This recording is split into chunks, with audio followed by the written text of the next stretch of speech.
What up? T-Bob here. And Jake as well. And look at you. You done stumbled upon little OTB Saints, where we bring you all the latest black and gold coverage. Who are the Saints going to draft? Who's going to be their quarterback? What does the salary cap look like? All that information and more.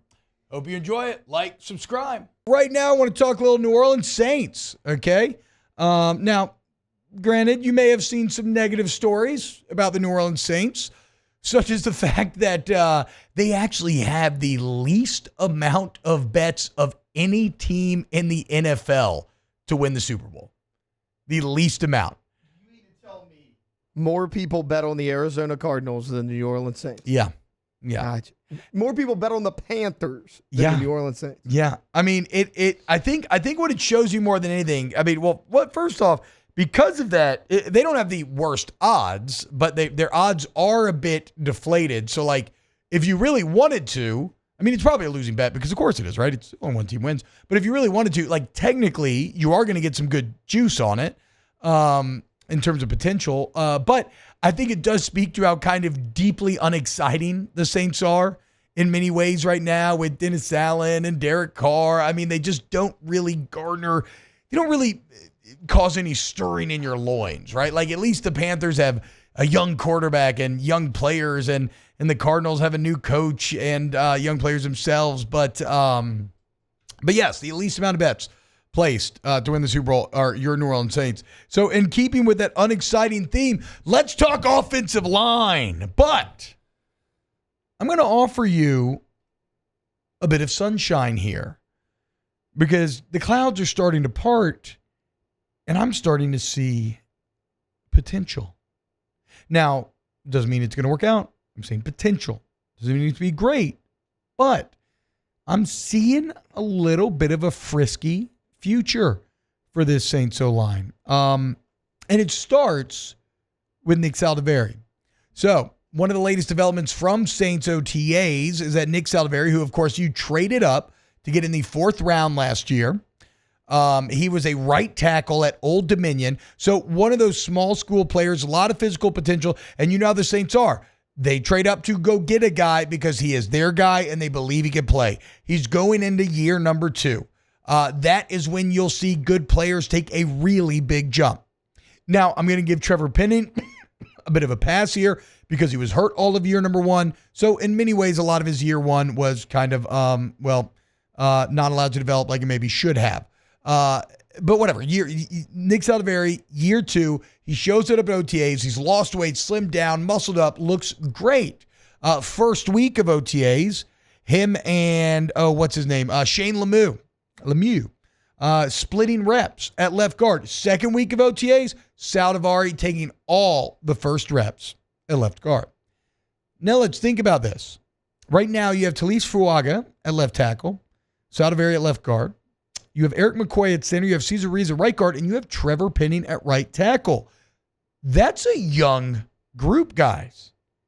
That's what? Year 1 at left tackle. Year 2. What is McCoy up to now? 5? 5, 6? 4 or 5. 4 or 5? Yeah. I kind of love having your veteran be at center as well. Cesar Ruiz up to about 4 as well. And then Trevor Penning going into year 3. The reason why I bring this group up, and by the way, Penning apparently been doing okay at right tackle as well. Like, if Nick Saldiveri can even be an average starter at left guard, I think that's a great pick. Like an average, if you get average guard play, I think McCoy will give you above average play. I think Fuaga has potential to give you above average play. I think Cesar Ruiz could slot in there at average as well as Penning, which is okay with this offense, which should be put in a better position to succeed with Klint Kubiak. And so all of a sudden, you have an offensive line that is very young, that displays a lot of potential, and that are all in-house draft picks. Like, let no one say, regardless if the picks are worked out or not, let no one say that the Saints have not tried to invest up front.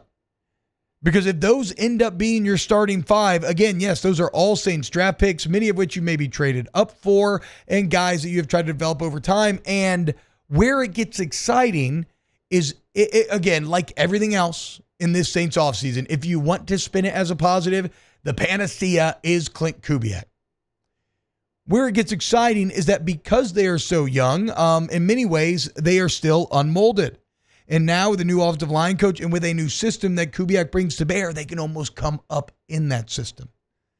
So if you have a lot of offensive success and Kubiak decides that he's going to be here for a few years, all of a sudden you have an offensive line that could potentially get better and better and better. And when it comes to Derek Carr trying to find success, there is nothing more important than the offensive line. In fact, when it comes to this Saints team trying to find success, there is no single position group that will have a bigger impact on this season than the Saints offensive line. Make no mistake, it is the swing position. Now, if we're going to engage with the positive, we likely, can't just we can't just ignore the negative.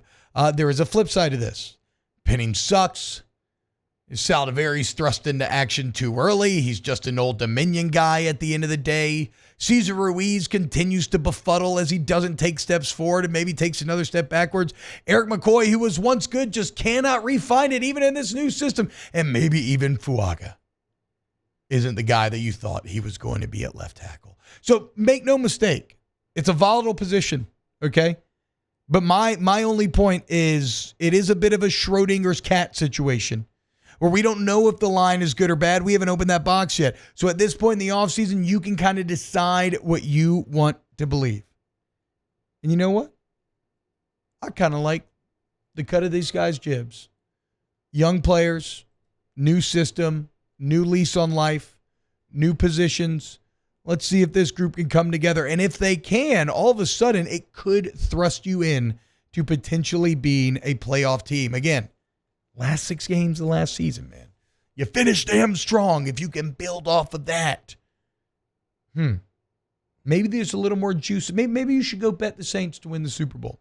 Be one of the 10 people who have done it. Be in that number. Granted, you'll probably likely just be burning money, but whatever. Or go bet on LSU to win the College World Series, plus 2,000. Again, probably burning money, but don't hate it from a value standpoint. What do y'all think? I mean, am I being crazy? Or I guess, no, but am I being crazy?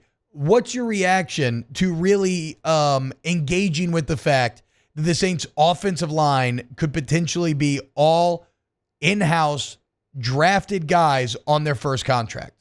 I like it because, like you said, they're growing up together in Kubiak's system. And you also pointed out that your most veteran player outside of Ryan Ramczyk, because all signs point to him just not being there, is Eric McCoy, your center, which is perfect. Trevor Penning can be a decent right tackle. We know Fuaga is going to fit somewhere on this line. Left tackle, right tackle, guard, doesn't matter. He's going to play somewhere. You obviously like Saldivari because there were solid guys left in free agency, and you didn't go after any of them. I actually posted Dalton Risner, who was probably the top guard available. You thought you could get him. Minnesota re-signed him yesterday, and you're like, we don't need him. We feel good about Saldivari. We invested a 4th-round pick on this guy.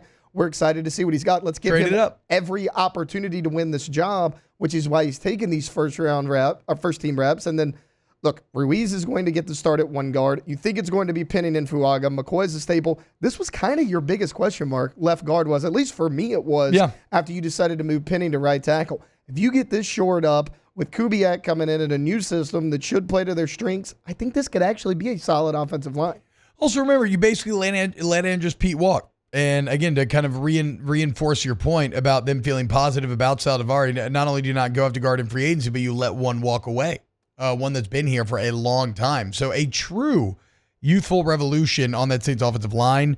Cajun says you're glazing, T-Bob. I am. But, let he who has not glazed cast the first rope, because the bottom line is that it's the summer. I'm in a good mood. And I see some young potential there. Young, dumb, and full of confidence. Hopefully, the Saints offensive line by the end of these OTAs. Wow, just amazing black and gold takes right there, Jake. I don't think I've ever heard any takes that are better than the 2 guys that just gave you that take. And you can keep getting them by going ahead and liking, subscribing, ringing the bell to get notifications when we post. Have a great day. We'll see you on the next OTB Saints.